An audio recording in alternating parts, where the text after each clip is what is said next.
c'est Coach AD et on se retrouve aujourd'hui sur un sujet qui revient énormément, j'en entends énormément parler en ce moment, évidemment parce que c'est l'été, évidemment parce que c'est la période où on se met un petit peu plus à nu, entre guillemets, maillot de bain, crop top, jupe, robe, etc., etc.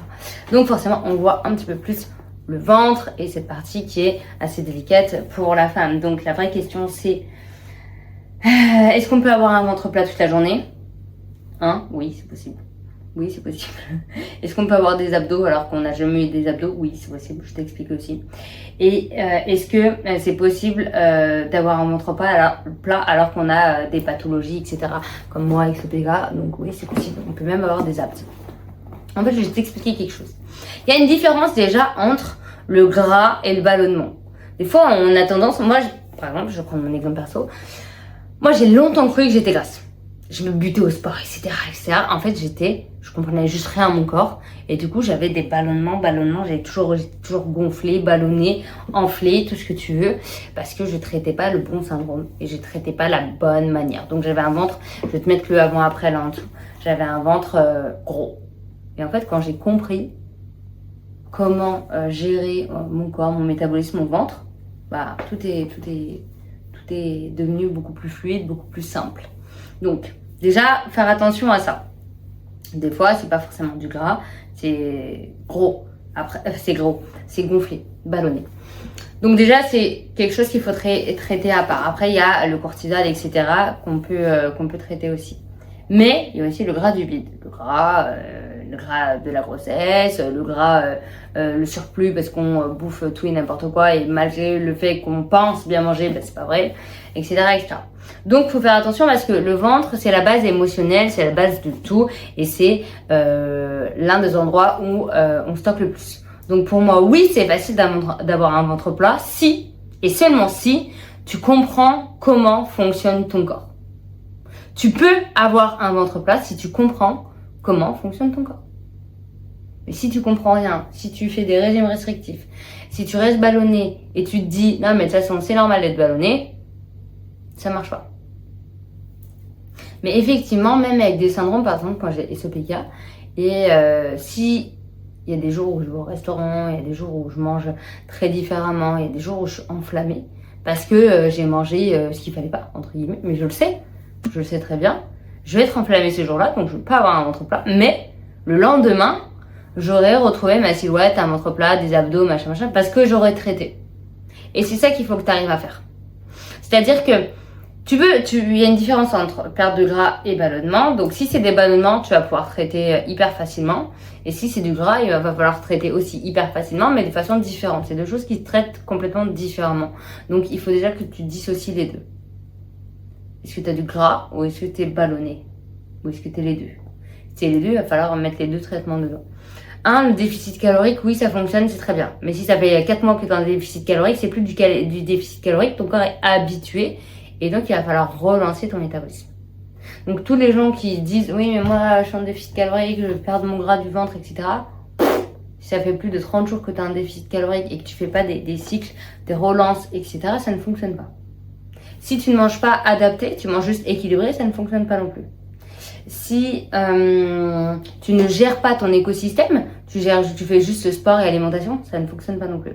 C'est-à-dire, le ventre est archi sensible, donc tu dois gérer ton sommeil, ton hydratation, ton taux de cortisol, enfin le stress environnemental, ton activité physique, ton NEAT, ton environnement.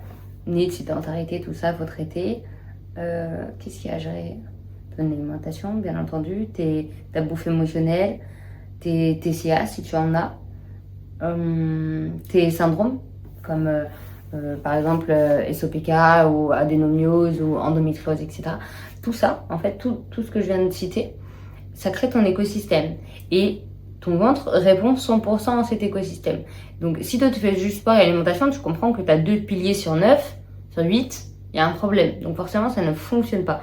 Donc si tu veux un ventre plat, réellement perdre du gras du ventre, il faut que tu arrives à gérer ces 8 piliers. Et c'est pour ça que j'ai créé aujourd'hui Motivated Programming, qui reprend la globalité de ces 8 piliers pour pouvoir avancer, créer du perte de gras, de la perte de gras sur du long terme. Lutter contre le yo-yo, parce que ce qui fait aussi que tu stockes dans le ventre, c'est cette espèce de yo-yo. Tu vas venir perdre, revenir, reperdre, revenir. Lui, il va faire quoi? Il va stocker. Ciao. Donc, au lieu d'enlever ce gras, tu vas le mettre en survie et donc il va encore plus stocker du gras à ce niveau. Donc, si tu veux enlever ça, décanter ce gras, il va falloir que tu ailles dans le corps, le sens de ton corps. Et donc, le comprendre, tout simplement.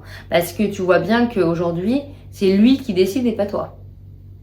Donc, si tu veux que ce soit toi qui décide, il va falloir que tu ailles dans son sens. Mais si tu vas dans son sens, enfin, pour aller dans son sens, il faut que tu puisses le connaître. Si tu ne connais pas ton corps, si tu ne gères pas ton corps, si tu ne connais pas les datas de ton corps, quels sont tes besoins hydriques? Tu les connais? Quels sont tes besoins journaliers? Tu les connais?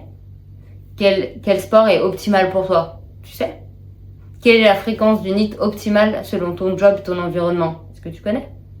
En fait, toutes ces datas, c'est pas juste je marche 10K par jour, je bois 1,5 litre par jour, mais ça marche pas. Tu vois bien que c'est tellement approximatif. Hein. Ça marche pas. 1,5 litre par jour, c'est pour quelqu'un qui fait 50 kilos. Donc si tu fais plus de 50 kilos, déjà il te faut plus.